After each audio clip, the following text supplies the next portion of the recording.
الحمدللہ رب العالمین والصلاة والسلام علی سید الانبیاء والمرسلین وعلی آلہ واصحابہ اجمعین اما بعد فاعوذ باللہ من الشیطان اللعین الرجیم بسم اللہ الرحمن الرحیم اللہم صلی علی سیدنا و مولانا محمد وعلی آل سیدنا و مولانا محمد وبارک وسلم وصلی علیہ۔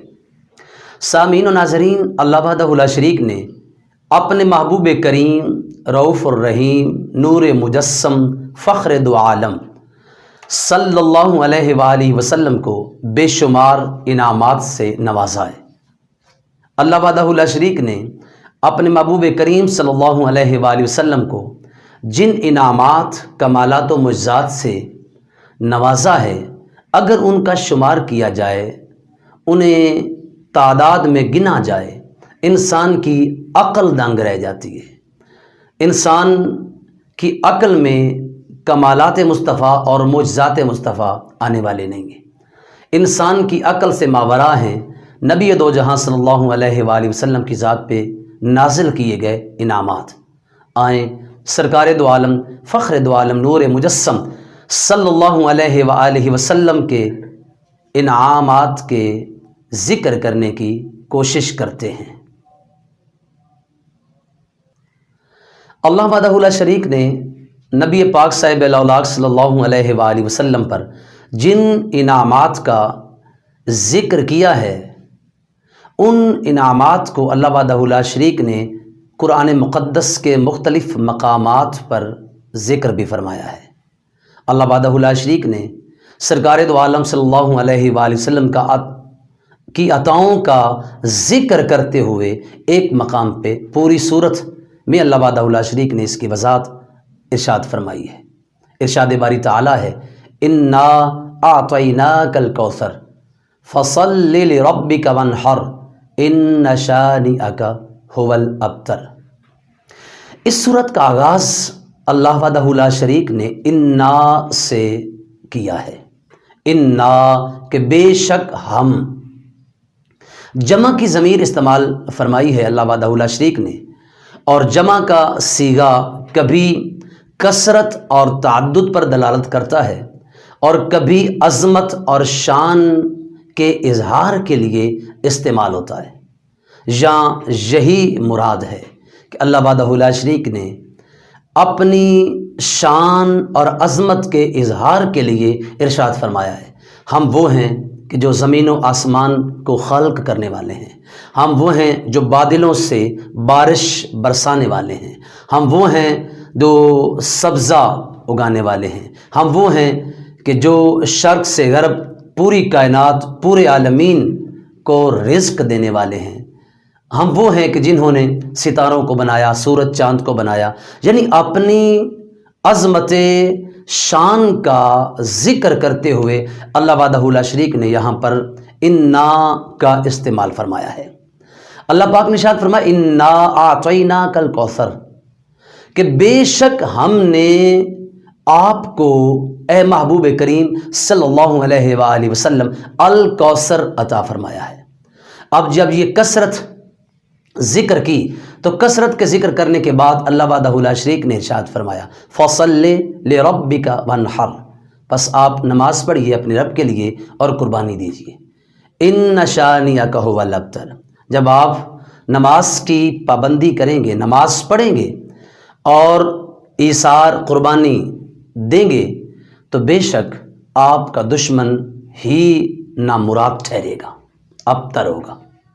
اللہ وحدہ لا شریک نے اس مقام پر الکوثر کا عمومی ذکر فرمایا ہے۔ الکوثر سے مراد کیا ہے؟ اس حوالے سے علماء تفسیر کی طرف جاتے ہیں۔ علماء تفسیر نے الکوثر سے مراد مختلف تفاسیر ذکر کی ہیں اور اس حوالے سے متعدد اقوال نقل کیے ہیں۔ کوثر سے مراد جنت کی وہ نہر ہے جس سے جنت کی ساری نہریں نکلتی ہیں، اور کوثر سے مراد اس حوض کا نام ہے جو میدان حشر میں ہوگا۔ حضور سرکار دو عالم فخر دو عالم نور مجسم صلی اللہ علیہ وآلہ وسلم پیاسوں کو وہاں سے سیراب فرمائیں گے۔ کوثر سے مراد النبوہ، نبوت مصطفیٰ صلی اللہ علیہ وآلہ وسلم ہے۔ سرکار دو عالم صلی اللہ علیہ وآلہ وسلم کی نبوت، وہ جو بے مثال رسالت ہے، بے مثال نبوت ہے، اس نبوت کا ذکر ہے۔ ایسی نبوت، ایسی رسالت اللہ وحدہ لا شریک نے اپنے محبوب کریم صلی اللہ علیہ وآلہ وسلم کو عطا کی ہے کہ جو نبوت و رسالت کسی اور کے حصے میں نہیں آئی۔ سامعین و ناظرین، کوثر سے مراد قرآن مقدس بھی ہے۔ یہ علم قرآن مقدس وہ عظیم اللہ وحدہ لا شریک کی کتاب ہے کہ اس پائے کی اور کوئی بھی کتاب نہیں ہے۔ تمام تر زمینی اور آسمانی کتابوں سے افضل و اعلیٰ ہے۔ خشک و تر اس قرآن مقدس کے اندر موجود ہے۔ اللہ وحدہ لا شریک نے اس کی وضاحت بھی قرآن مقدس میں ایک مقام پہ ارشاد فرمائی ہے کہ ہم نے اپنے محبوب کریم صلی اللہ علیہ وسلم پر جو کتاب نازل کی ہے وہ کتاب خشک اور تر کے علوم سے بھری پڑی ہے۔ ہم نے اس قرآن مقدس کے اندر خشک کا بھی ذکر کیا ہے اور تر کا بھی ذکر کیا ہے۔ تو قرآن مقدس اللہ وحدہ لا شریک نے اپنے محبوب کریم صلی اللہ علیہ وسلم پر جو نازل کی، اس سے مراد قرآن بھی ہے، دین اسلام بھی ہے کہ ہم نے آپ کو بے شک دین اسلام عطا کیا۔ دین اسلام وہ واحد مذہب ہے جو تمام تر ادیان میں سے اللہ وحدہ لا شریک کو سب سے زیادہ پسندیدہ دین ہے۔ اس سے مراد اصحاب پیغمبر صلی اللہ علیہ وآلہ وسلم کی کثرت بھی ہے، یعنی جس کثرت کے ساتھ اللہ وحدہ لا شریک نے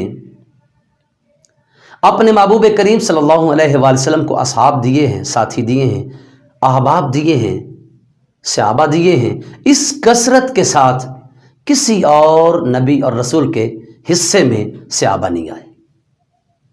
اور الکوثر سے مراد رفعت ذکر بھی ہے، بلندی ذکر بھی ہے۔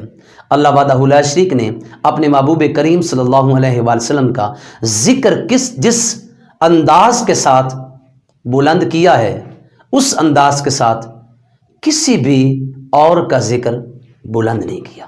وَرَفَعْنَا لَكَ ذِكْرَكَ، کہ ہم نے آپ کا ذکر آپ کے لیے بلند فرما دیا۔ سامعین و ناظرین، امام جعفر صادق رضی اللہ تعالی عنہ کے نزدیک نبی پاک صلی اللہ علیہ وآلہ وسلم کا نور، دل کا نور الکوثر سے مراد ہے۔ سرکار علیہ الصلوۃ والسلام کو وہ نور عطا کیا، وہ قلبی نور عطا کیا کہ جو کسی اور کے حصے میں نہیں آیا۔ تو امام جعفر صادق فرماتے ہیں اس سے مراد سرکار دو عالم، فخر دو عالم، نور مجسم صلی اللہ علیہ وآلہ وسلم کے دل کا نور ہے۔ اور اس سے مراد مقام محمود بھی ہے۔ مقام محمود اللہ وحدہ لا شریک قیامت کے روز اپنے محبوب کریم صلی اللہ علیہ وآلہ وسلم کو عطا کرے گا۔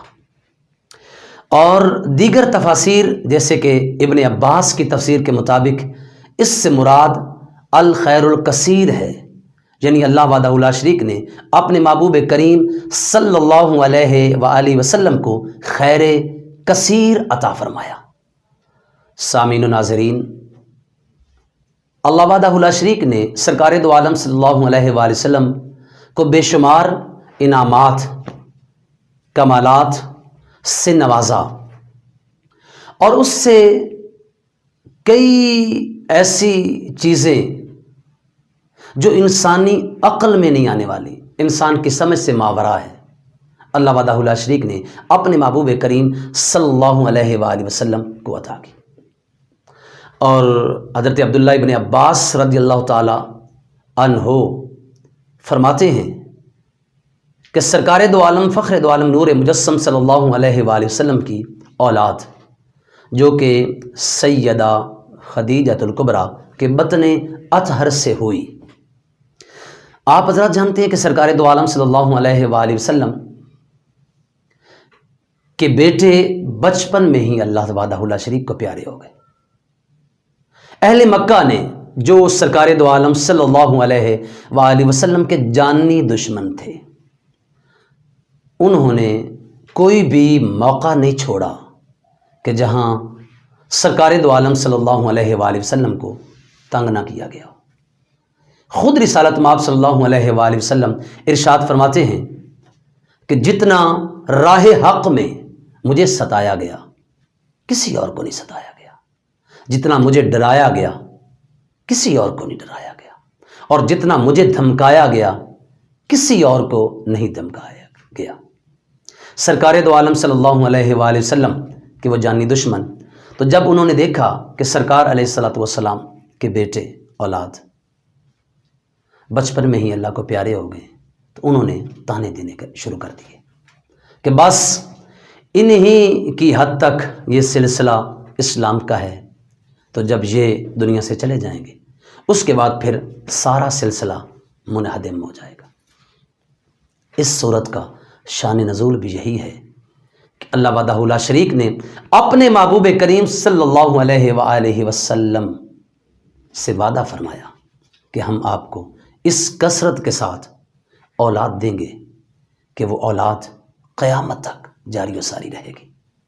سامعین و ناظرین، تاریخ گواہ ہے، وہ جو سرکار دو عالم صلی اللہ علیہ وسلم کے جانی دشمن تھے، اہل مکہ، اہل عرب، جو سرکار علیہ الصلوۃ والسلام سے عداوت رکھتے تھے، بغض رکھتے تھے، حضور سے دشمنی کرتے تھے، تانے دیتے تھے، آج وہ نیست و نابود ہو گئے، ان کا نام و نشان مٹ گیا، اور اللہ وحدہ لا شریک نے سرکار دو عالم صلی اللہ علیہ وآلہ وسلم کی اولاد کو اس کثرت کے ساتھ پیدا کیا، جاری کیا کہ آج کائنات کے کونے کونے پر کوئی نہ کوئی آپ کو سید ضرور مل جائے گا۔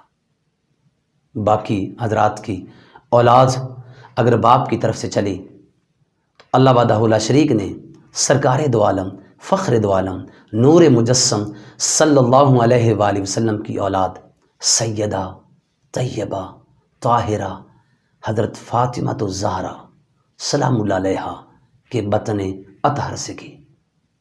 اللہ وحدہ لا شریک ہم سب کو سرکار علیہ الصلوۃ والسلام کی اولاد سے، سیدوں سے، اور جہاں جہاں سرکار دو عالم صلی اللہ علیہ وسلم کی نسبت والے لوگ رہتے ہیں ان سے محبت کرنے، ان سے پیار کرنے، ان سے مودت و عقیدت کرنے کی توفیق اور سعادت